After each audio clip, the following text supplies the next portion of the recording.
Good evening, everyone. My name is Jamie Andy Elemia, the third reporter for the Group 1.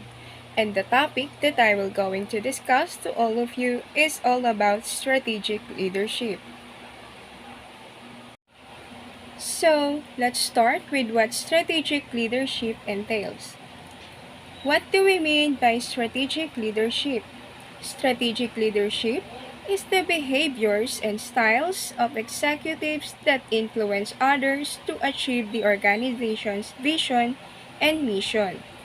It explains that to achieve the organization's goals, strategic leaders must be careful with their actions and behaviors because they are the leaders who must be an example or a role model to others.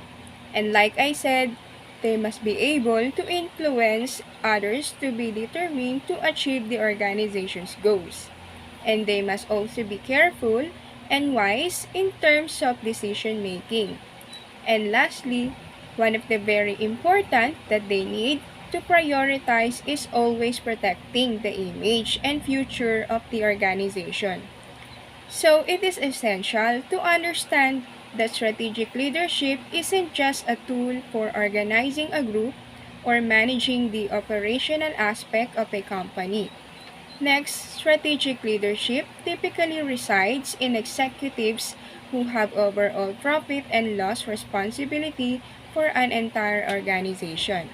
And take note, these executives may be the CEO or other members of the top management team. Next is, what do strategic leaders do? According to the study, CEOs spend most of their time in interacting, talking, cajoling, shooting, selling, listening, and nodding with a wide array of parties inside and outside of the organization. And as you can see on the pie chart, we have face-to-face meetings, working alone, email, calls, business meals, and public events. These are the ways that strategic leaders prepare on how they will communicate with their team. And based on the respective color, we will know which has the highest percentage, which is the face-to-face meetings. And the lowest percentage is the public events.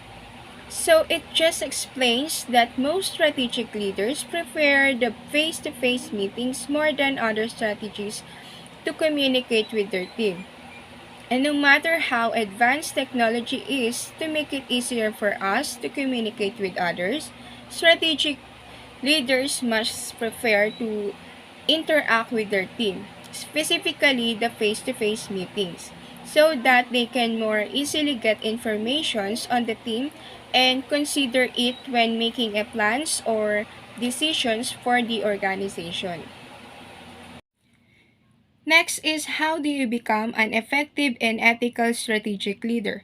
So we have here the upper echelons theory defines that a conceptual framework that views organizational outcomes, strategic choices, and performance levels as reflections of the values of the members of the top management team, who interpret situations through the lens of their unique perspectives.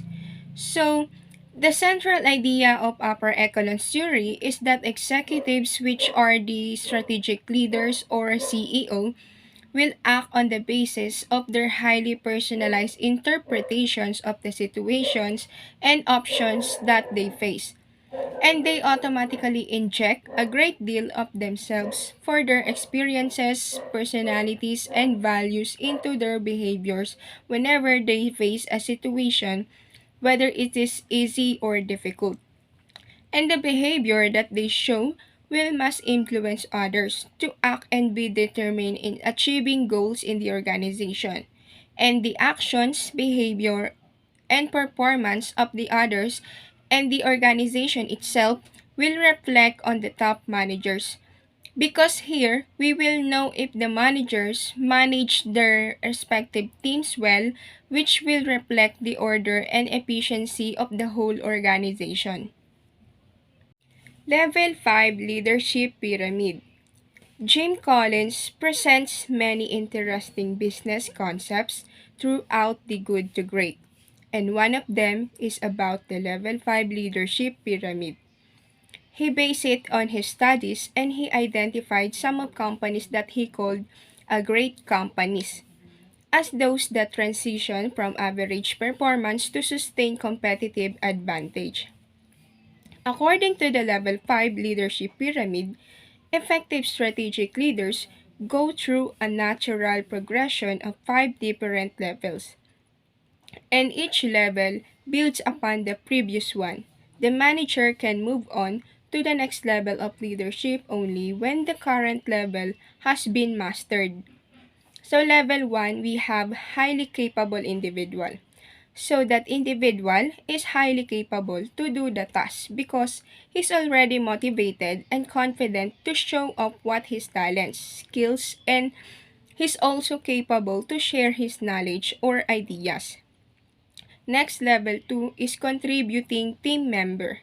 So for this level, you not only have to be a good or skilled employee, you also have to have the mindset that you have to contribute to your team to achieve the objectives of your team, or much better if the bosses will recognize you if you will be active in contributing ideas and smart plans to achieve the goals of the organization.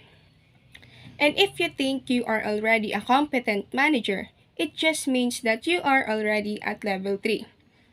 So we have competent managers who organizes people and resources toward the effective and efficient pursuit of predetermined objectives. Next, level 4, we have effective leader. At this level 4, leaders have strong performance when it comes to managing the organization and employees, and they are placed in the right spot where their ability depends on them, and they influence people to also have the will to persevere in achieving the organization's goals. Last, level 5, executive. Here at level 5, this is the highest level of leadership based on the level 5 leadership pyramid. Those at level 5 are the executives. Who are the executives again? Those executives can be the CEO of the company or others with high positions when it comes to management.